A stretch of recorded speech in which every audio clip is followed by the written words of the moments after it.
As part of Ferrari Fridays, William Ross from the Exotic Car Marketplace will be discussing all things Ferrari and interviewing people that live and breathe the Ferrari brand. Topics range from road cars to racing, drivers to owners, as well as auctions, private sales, and trends in the collector market.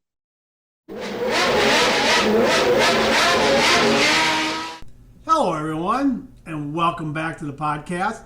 It's been way too long since I've posted something, hasn't it?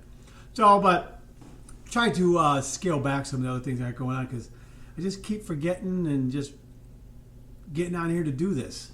And I really enjoy doing this. I mean, I don't know how well the sound quality is. I don't know how much you guys really, I got some downloads, so why not? So I guess I'll just keep doing it. So I've got a plan together, going into this new year. I know it's almost February, but like I said, I kind of got a plan of attack for all the things I got to do and what I want to do. And I want to really kind of attack the YouTube channel in regards to stuff. So, acquire some things for the channel, but also, kind of maybe grow this podcast some more and expand it to some other topics and hopefully get some guests on and whatnot. So I'm going to do what I can. But again, I'm no audiophile. I'm no expert at doing this kind of stuff. So God only knows how it'll turn out. But hey, just bear with me. And as we grow, hopefully it'll get better. And maybe I can get some people that actually know what they're doing and help me out on this, because I try to stick with what I know, and that's cars, and that's talking about cars, driving cars, selling cars, doing everything like that. So that's what I'm good at.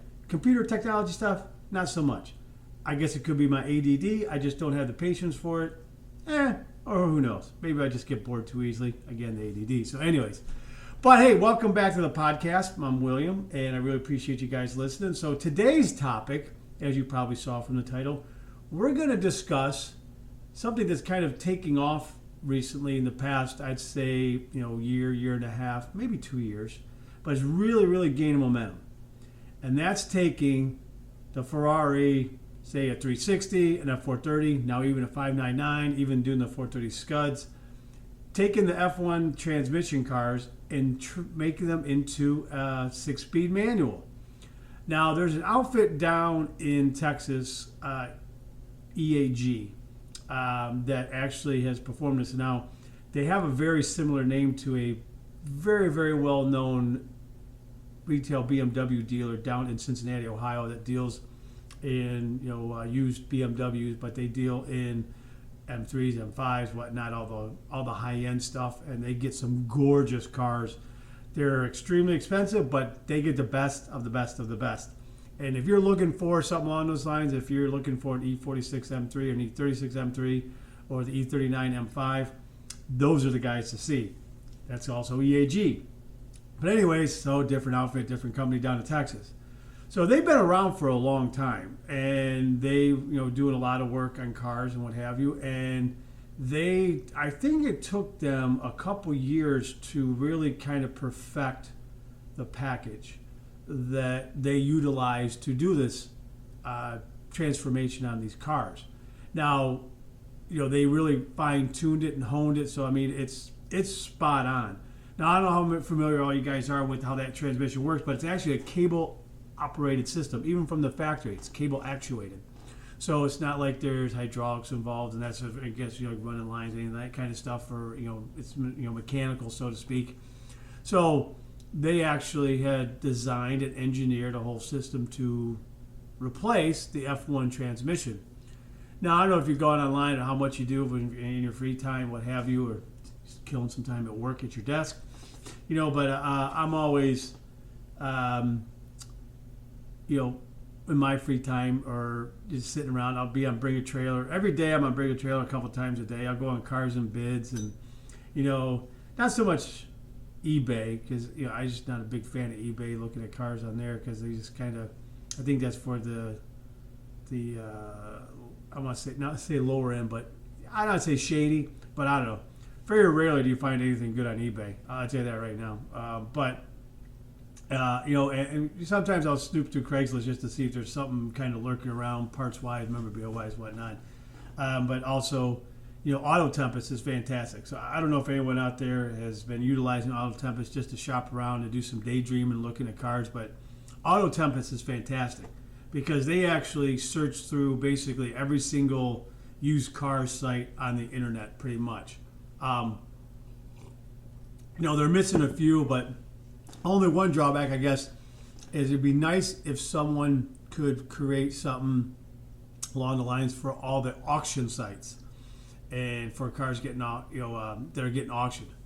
So that would be really cool, because then you could really kind of get a better grasp of what's really out there and what's for sale and following pricing and whatnot. Because in my business, I really got to kind of keep track of the trends and what's costing what and what's going up, what's going down, and so that's kind of what led me to this topic, because when they were first coming out, or they started doing these, I guess getting more well known in regards to doing these changes, transformations on these cars.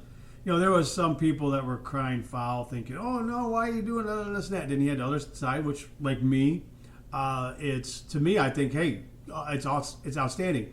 You can't fault Ferrari for it, because they're following the trend, and you look at what their sales numbers were, and everybody was wanting to buy that F1 transmission because that was the cool thing to get. That was the in thing. So I think it was something like, on the 360s, it was almost like a 70-30 split, 70% getting the F1 transmission and 30% getting the 6-speed manuals.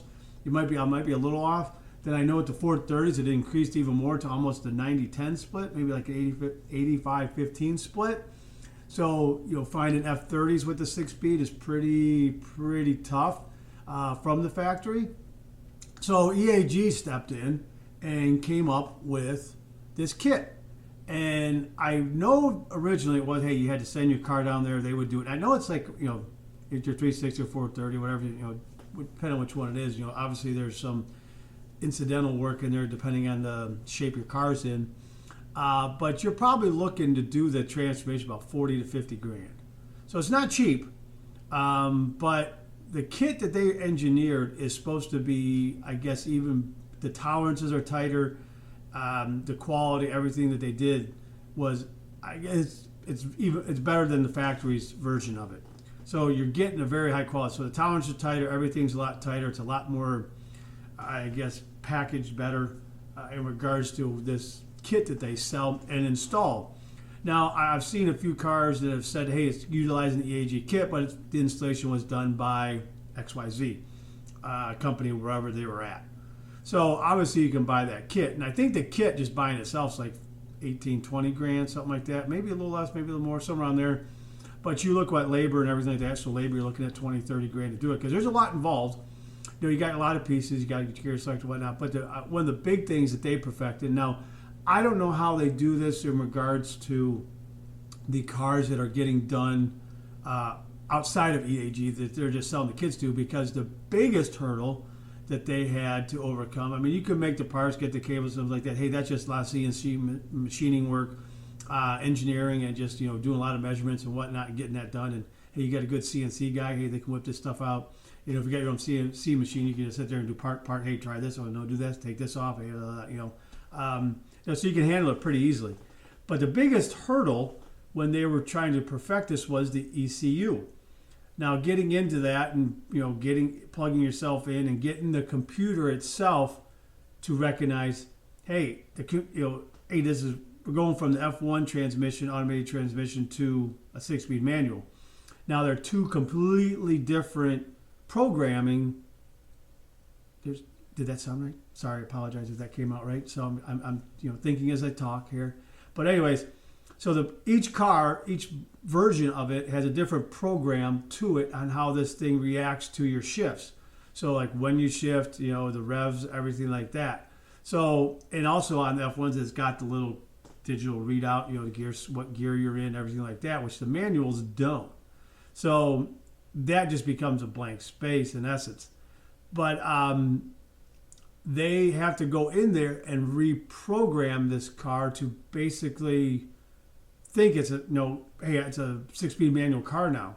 So that took a lot of work to do it, because one thing is just about with your revs, and as if you're holding a gear, everything like that, because sometimes in that F1 transmission, you're holding the gear, it'll shift itself, everything like that, because the computer's thinking, hey, it needs to shift.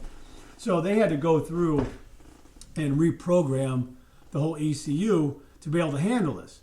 So it's a feat in itself. So again, I don't know if that's something that they just, hey, here's it's on a, you download it, whatever, it's on a USB. I don't know how they would do it for an outfit outside of EAG itself for doing that, but you have to reprogram the entire system. Now, if it was up to me, I would have EAG do it. I mean, I guess if you got a really good shop and trust it, but hey, guys, I mean, that's up to you. But I mean, I would probably have my druthers. I'd have EAG do my conversion if I'd F1 transmission car. But obviously, I think as it gets more and more common in doing it, like I said, it's not too technical to do the swap.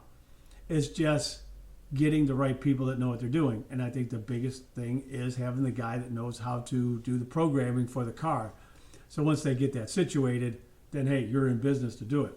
But anyways, getting back to the main topic in regards to these cars. Now, so like the past 6-7 months, I've been kind of looking around at 430s and 360s, and it's just been popping up more and more and more that you're seeing these cars that have had a manual swap done to them.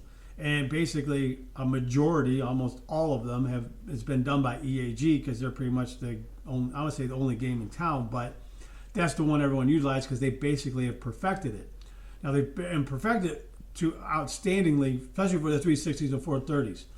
Now, I know they started, some have started popping up doing the 430 Scud, which that would be a dream car to get for me. I would take one in a heartbeat. Everyone's thinking, oh, God, that transmission is great. Why did you buy it? But, I'm old school. I'm going to be 53 in April.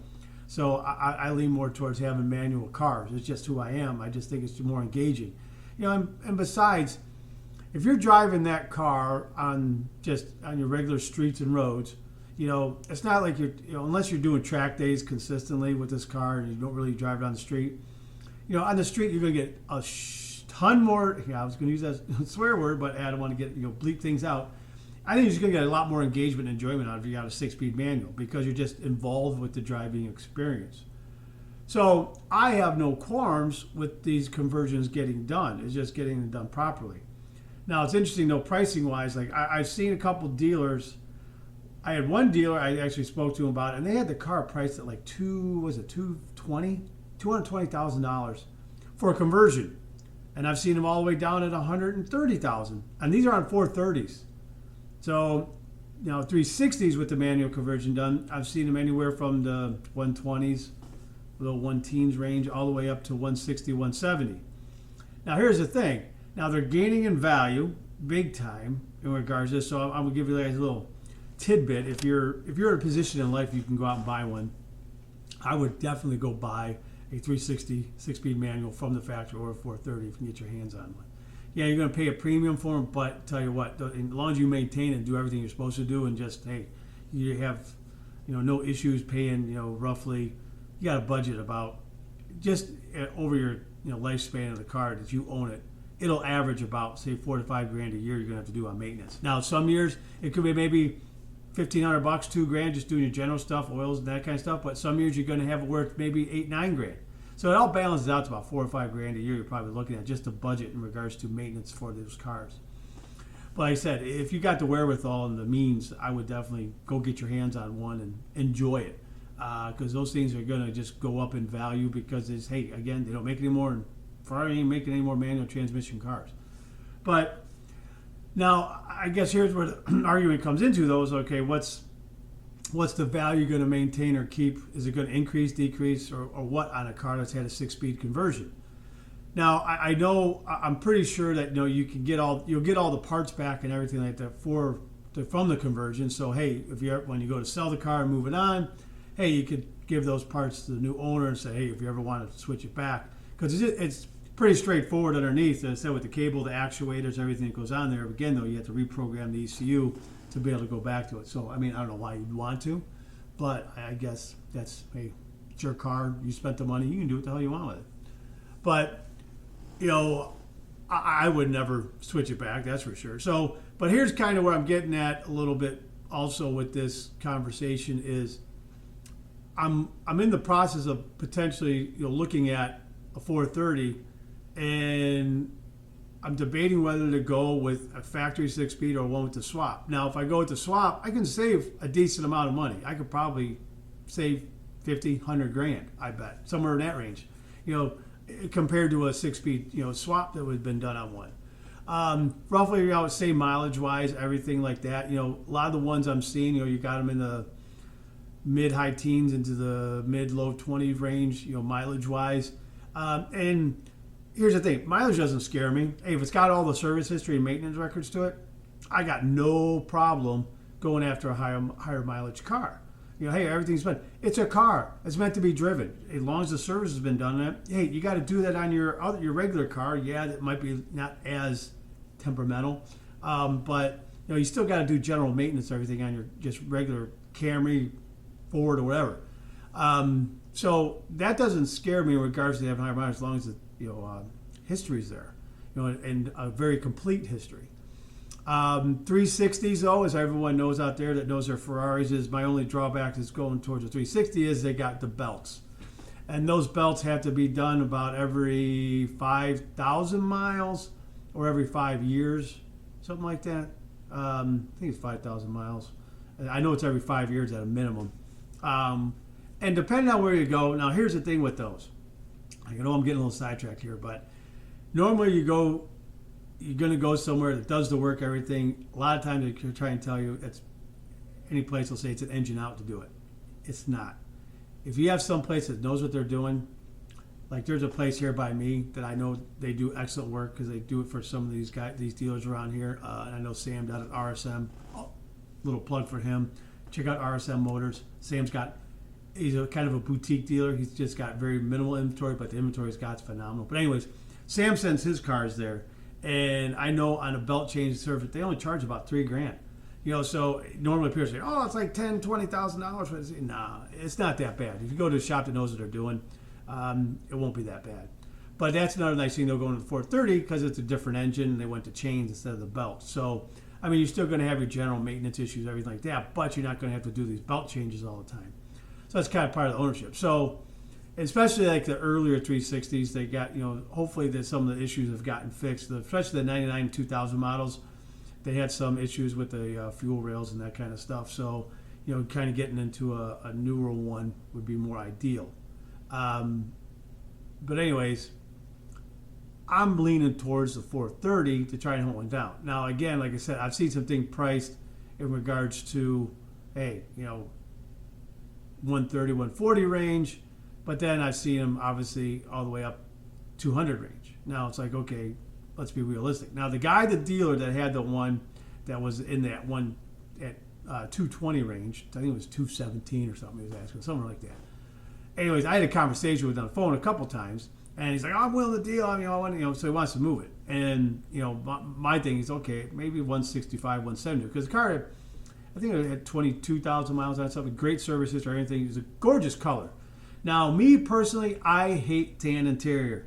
I cannot stand tan or light-colored interiors. I think that's the biggest mistake you can do is getting a light-colored interior car because it just shows dirt, grime, or anything. It's just not me. I either prefer black or red. Now, I'll go into a dark tan, like tobacco brown color. That looks sharp. Like I said, I hate light tan. I hate gray. I'm not a fan. So anyone I get, it's going to have a dark. You have to have black or red interior. Or that nice tobacco brown interior, but my preference is black interior. But anyways, so I know that guy would deal on. So I'm kind of trying to see where the trend's going. Are these swap cars going to, I guess, become almost equal value of a factory one, or is it just always going to be a 30% roughly to 40%? Difference in price between a factory manual and a swap car. So I don't know. No, like I said, I want to get mine because I'm going to drive it. I'm going to take it. I'm going to start using it for the YouTube channel and start going around because I want to do is obviously I want to go around to events. I don't want to be one of those YouTube channels just they get in their car and they go let's go. And I think you guys probably know what I'm talking about. Great channel though. He's got some decent cars. But I want to have actual content. I want to go check out all these, there's awesome museums. I'm in Ohio. I got tons of museums that are within a 8-10 hour drive of me or jump on a plane. I got these awesome events around here. Hey, in the wintertime, just jump on a plane, go down south, whatever, rent a car, head out to Cali. do stuff like that. But I really want to start. I want to create content and kind of take people along for the ride. But another little thing, background on me is I also wanted to be able to give back. I am a wish granter with Make-A-Wish, and I also volunteer a couple animal shelters here locally. So I really want to be able to utilize the channel and be able to bring attention to these causes of mine, and hopefully help them raise money and do all those things. So anyways, I know it's a little sidebar, but anyways, so that's kind of what I want to get into, start using that kind of showcase it, kind of do stuff along those lines to generate momentum for those places and help raise some money for them. But so I'm debating. I came across a 430 that's available to factory 6-speed. I haven't spoken to them yet because I don't know what the price is yet on it, but it's a black car, so it's like right up my alley. And I'm not one to do all these mods to it. I'll probably put an exhaust on it, but other than that, I'm not one to do all that crazy crap to it. I'm not going to twin turbo it and all that stupid ass shit. That's not me. I'm a purist. I mean, I love the sound of it. I want to make it sound beautiful. That's why I do the exhaust on it, do a Tubi on it. I got Corso over here right down the street by me, probably about 15 minutes from my house. I could partner up with them and get them on board and see if they can do something for it special. But I'm just curious to see where things are going. I'm curious what your guys' opinion is, because it's again, some people are going to go, "Oh, it's blasphemy." How it came born from the factory is how you should keep it. Well, it goes back to the adage is, well, they didn't make that many of the 6-speed manufactured cars. There's only so many of them out there going around. So it's like, what do? So again, hey, do you get the conversion done? You go by, get the EAG route, or hey, you pony up and you pay for one that was that way from the factory. But I think more and more you are going to find it that much more difficult to find the factory 6-speeds, or you're going to pay through the nose for them, where the swaps become more viable and an alternative choice just because one cost. Like I was saying before, the product that EAG have produced and the engineering quality that they've done, they perfected it. The tolerances are tighter than the factory. It's a lot more tight. It feels tighter. Not saying that the Ferrari factory 6-speeds are sloppy or anything like that. They're great. They're little click, click, click, click noise, and EAG, hey, it all goes click, click, click. Noise on those, but it's, from my understanding and from everyone I've spoken to, is just the engineering level is to the moon. It's tremendous, and it's having the parts, whatnot. Yeah, so again, you're gonna the little shift light thing, what gear in won't work, whatever, but that. So hey, but you got your gear selector, you got that chrome ball sticking out. It's just beautiful, and I know I not sure. I know on some of the early ones, EAG was etching or wasn't etching their name into the gate where the lever sticks out of. Some have it, some don't. So I don't know how that operates. If you can ask for it or not. But hey, you can always go on eBay, which I said I don't like, but you can go on the Ferrari chat. All these places they have parts and that stuff. You can just find one and swap it out. I mean, it's just going to bolt on, bolt off because it's the same size. Because those cars, obviously, when they were built, they were kind of set up to go both ways. So you have everything there for it. So, and the clutch pedal hang, everything like that. So it's all there. So it's not like it's going to have to be something custom made. You can just swap out the factory parts for it if you want. So for aesthetic reasons, if you like. But anyways, that's my thoughts on that. I'm curious to see what you guys think.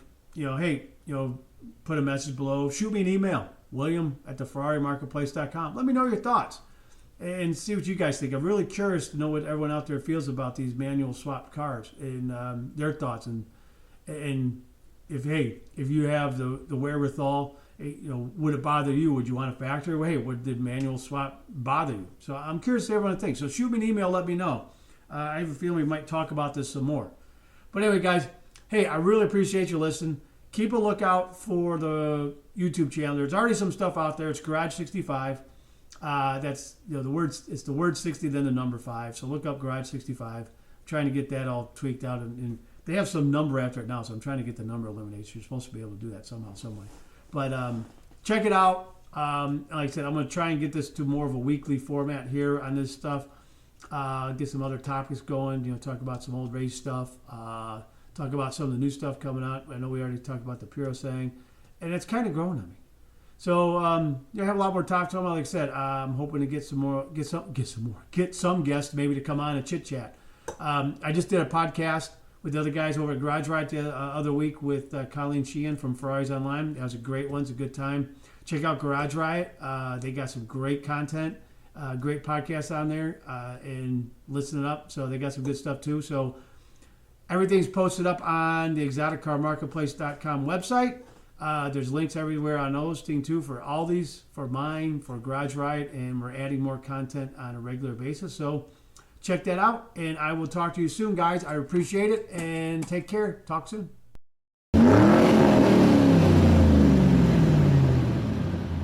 This episode has been brought to you by Grand Touring Motorsports as part of our Motoring Podcast Network. For more episodes like this, tune in each week for more exciting and educational content from organizations like the Exotic Car Marketplace, the Motoring Historian, Break Fix, and many others. If you'd like to support Grand Touring Motorsports and the Motoring Podcast Network, sign up for one of our many sponsorship tiers at www.patreon.com/GT Motorsports.